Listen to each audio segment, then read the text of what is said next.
আজকে আমরা একটু পুরোনো দিনের গল্প বলবো, এমন কিছু মুভি ম্যাজিকের গল্প বলবো যেগুলো সিজিআই বা কম্পিউটার গ্রাফিক্স ছাড়া তৈরি করা হয়েছিল। আজকের দিন আমরা কোনো ক্যারেক্টার ইনভিজিবল করতে চাইলে, স্পেসশিপ দেখাতে চাইলে বা ব্যাকগ্রাউন্ড চেঞ্জ করতে চাইলে computer, green screen, AI, digital effects সব কিছু ইউজ করতে পারি। কিন্তু একসময় এসব কিছুই ছিল না।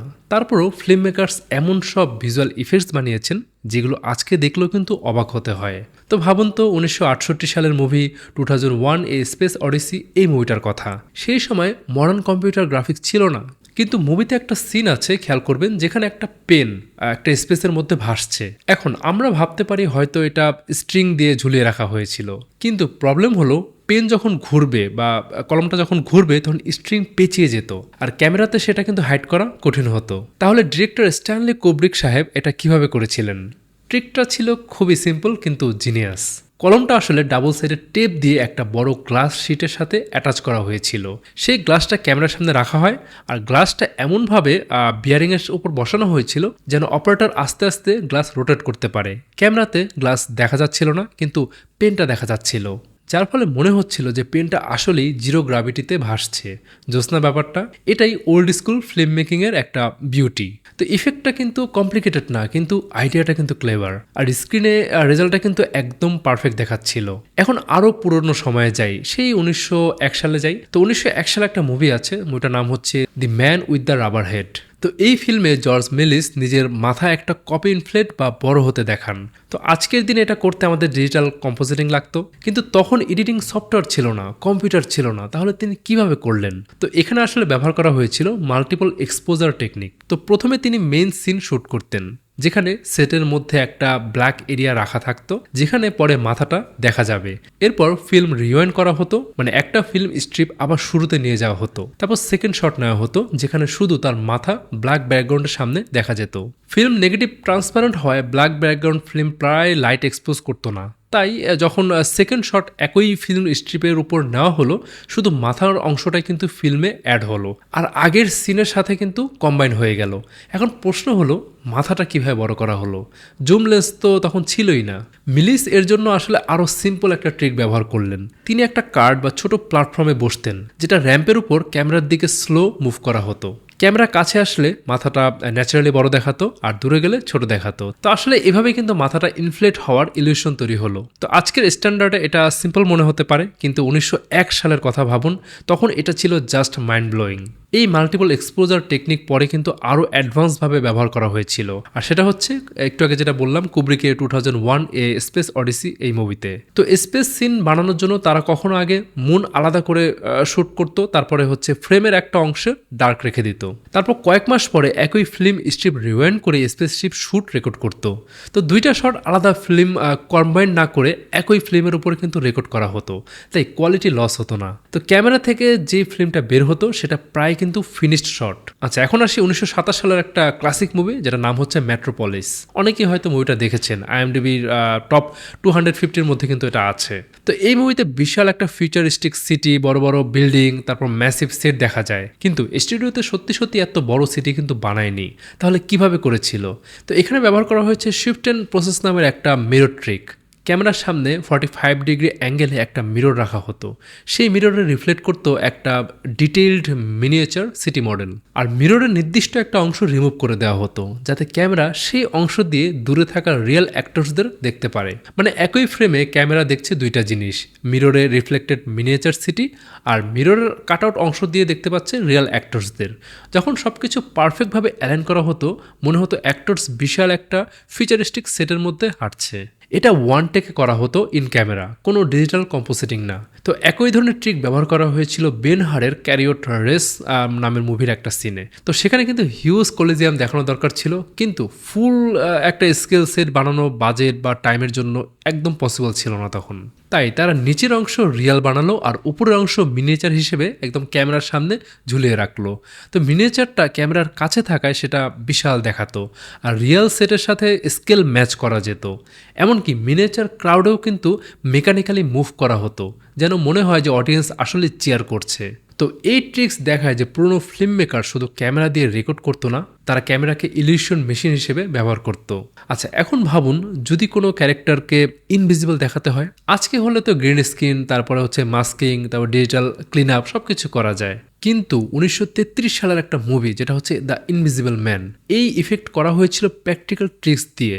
একটা ফেমাস সিন আছে যেখানে হচ্ছে ইনভিজিবল ম্যান স্নোর উপর দিয়ে হাঁটছে, কিন্তু মানুষ দেখা যাচ্ছে না, শুধু তার ফুটপ্রিন্টসগুলো আমরা দেখতে পাচ্ছি। তো এই সিন করার জন্য তারা একটা ফেক উডেন ফ্লোর বানায়, আর সেই ফ্লোরে ফুটপ্রিন্ট শেপের একটা হোল কাট করা ছিল, তার উপরে পাউডার স্নো দেওয়া হয়। তারপর একে একে উডেন কাটআউটস রিলিজ করা হতো, ফলে স্নো নিচে পড়ে ফুটপ্রিন্ট তৈরি হতো। তো ভিউয়ার দেখতো কেউ নেই, কিন্তু পায়ের ছাপ তৈরি হচ্ছে।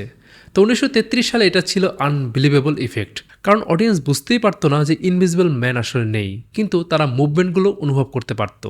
এখন আবার কুব্রিক সাহেবের সেই 2001 এ স্পেস অডিসি এই মুভিতে ফিরে যাই। তো এই ফিল্মের অ্যাবস্ট্রাক্ট স্পেস সিকোয়েন্স বা স্টারগেট সিকোয়েন্স তো অনেকেই দেখেছেন। Colourful light streak, surreal movement, যেন ভিউয়ার অন্য ডাইমেনশনে ঢুকে যাচ্ছে এরকম আর কি। সেই সময়ের জন্য এটা কিন্তু আনবিলিভেবল। তো এটা কোনো কিন্তু কম্পিউটার জেনারেটেড ইফেক্ট ছিল না। তো এটার জন্য ব্যবহার করা হয়েছিল স্লিট স্ক্যান ফটোগ্রাফি। ক্যামেরা রেলসের উপর বসানো থাকতো, সামনে একটা ব্ল্যাক স্ক্রিন, যার মাঝখানে ছিল একটা সরু স্লিট বা একটা ফাঁকা অংশ আর কি। তো সেই স্লিটের পেছনে ছিল একটা লম্বা কালারফুল আর্টওয়ার্ক, ব্রাইট লাইট দিয়ে ব্যাকলিট করা। তো ক্যামেরা শাটার ওপেন রেখে ক্যামেরা আস্তে আস্তে মুভ করতো, স্লিট দিয়ে আউটওয়ার্কের আলো ক্যামেরাতে ঢুকতো, আর লং এক্সপোজারের কারণে ফ্রেমে কিন্তু কালারফুল স্ট্রিক তৈরি হতো। তো প্রতিবার এই প্রসেস এক ফ্রেমে তৈরি করতো। তো পুরো সিকোয়েন্স বানাতে শত শত ফ্রেম আলাদাভাবে শ্যুট করা হয়েছে। ভাবুন, আজকে যেটা সফটওয়্যার দিয়ে কয়েক মিনিটে করা যায়, তখন সেটা মেকানিক্যাল সেটআপ দিয়ে ঘন্টার পর ঘন্টা ধরে করা হতো, কিন্তু রেজাল্ট আরও আইকনিক। আচ্ছা, এখন আসি গ্রিন স্ক্রিনের আগের এক অ্যামেজিং টেকনিকে, যেটা অনেক ক্ষেত্রে আজকের গ্রিন স্ক্রিন থেকেও কিন্তু বেটার ছিল। আমরা সবাই গ্রিন স্ক্রিন বা ব্লু স্ক্রিন সম্পর্কে জানি। অ্যাক্টর গ্রিন স্ক্রিন ব্যাকগ্রাউন্ডের সামনে দাঁড়ায়, পরে গ্রিন স্ক্রিন রিমুভ করা হয় আর সেখানে অন্য ব্যাকগ্রাউন্ড বসানো হয়। কিন্তু গ্রিন স্ক্রিনের সমস্যা আছে। অ্যাক্টরের চুলের এজ, তারপর ট্রান্সপারেন্ট কাপড়, মোশন ব্লার, এসব জায়গায় কিন্তু গ্রিন স্ক্রিন স্প্লিট বা এজ প্রবলেম ক্রিয়েট করে আর কি। আর বেশিরভাগ ক্ষেত্রে দেখা যায় ব্যাকগ্রাউন্ডের কালার অ্যাক্টরের উপর রিফ্লেক্ট করে, ফলে ক্লিন কাট আউট করা কিন্তু অনেক টাফ হয়। কিন্তু 1964 সালের ম্যারি পপিন্স মুভিতে ডিজনি এমন একটা টেকনিক ব্যবহার করেছিল যেটা রেজাল্ট আজকেও অবাক করার মতো। এটা ছিল একদম ক্লিন, সেমি ট্রান্সপারেন্ট ভেইল, তারপর সল্ট, ব্লু গ্রিন ক্লথিং, সব কিছুই পারফেক্টভাবে কম্পোজিট করা হয়েছিল। টেকনিকটার নাম হচ্ছে sodium vapour process.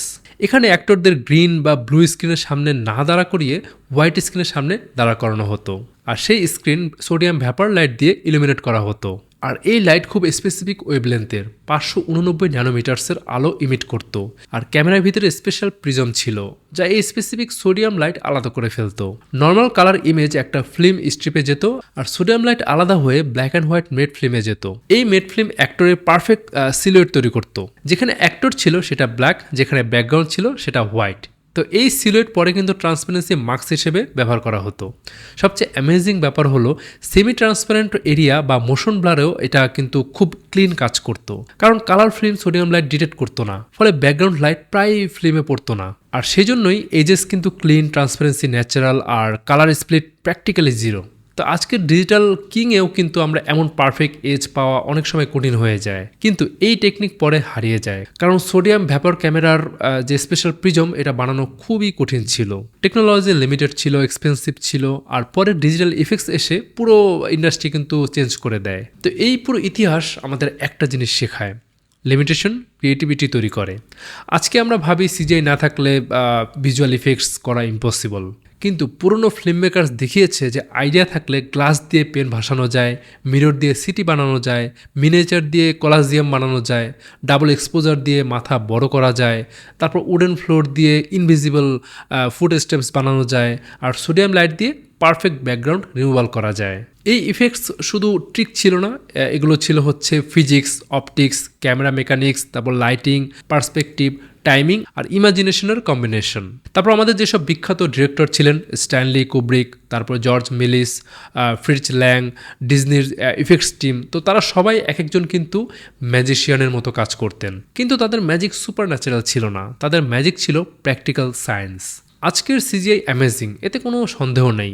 Digital effects দিয়ে আমরা এমন ওয়ার্ল্ড বানাতে পারি যেগুলো কখনোই পসিবল না বা আগে কখনো পসিবল ছিল না। কিন্তু ওল্ড স্কুল প্র্যাকটিক্যাল ইফেক্টসের চার্ম আলাদা, কারণ সেখানে প্রত্যেকটা শটের পেছনে ছিল real object, real light, real camera, real engineering. আর এই কারণে পুরোনো ইফেক্টস আজও কিন্তু ইমপ্রেসিভ লাগে, কারণ এগুলো শুধু ভিজুয়াল না, এগুলো প্রবলেম সলভিংয়ের মাস্টারপিস। তাই পরের বার কোনো পুরনো মুভিতে যদি ইম্পসিবল লুকিং শট দেখেন, তাহলে ভাববেন না যে এটা কোনো সিজিআই, বরং ভাবুন এটা কোনো ক্লেভার ট্রিক দিয়ে তারা বানিয়েছে। কারণ সিনেমা হিস্টোরি সবচেয়ে সুন্দর জিনিসগুলোর মধ্যে একটি হলো ফিল্ম মেকার সবসময় অসম্ভবকে পসিবল করার চেষ্টা করেছে। তো কম্পিউটার আসার আগে তারা ক্যামেরা দিয়ে ম্যাজিক বানিয়েছে, আর সেই ম্যাজিক আজকেও আমাদের ইন্সপায়ার করে। তো আজকের ভিডিও এই পর্যন্তই। আশা করি ভিডিওটা আপনাদের কাছে ভালো লেগেছে। যদি ভালো লাগে তাহলে অবশ্যই বন্ধুদের সাথে শেয়ার করতে ভুলবেন না। আর যদি কোনো কোয়ারিজ থাকে তাহলে অবশ্যই কমেন্ট বক্সে কমেন্ট করবেন। আর হ্যাঁ, আপনি যদি গ্রাফিক্সের কাজ শিখতে চান একদম কম খরচে অনলাইনে, তাহলে ইকমপ্লেক্স একাডেমি গ্রাফিক্সের কোর্সটি এনরোল করতে পারছেন। তো এই কোর্স নিয়ে বিস্তারিত জানতে ভিজিট করতে পারেন ecomplex.ac এই ওয়েবসাইটে। তো আজকের মতো বিদায় নিচ্ছি এখানেই, দেখা হবে পরে কোনো ভিডিওতে। সে পর্যন্ত ভালো থাকুন, সুস্থ থাকুন।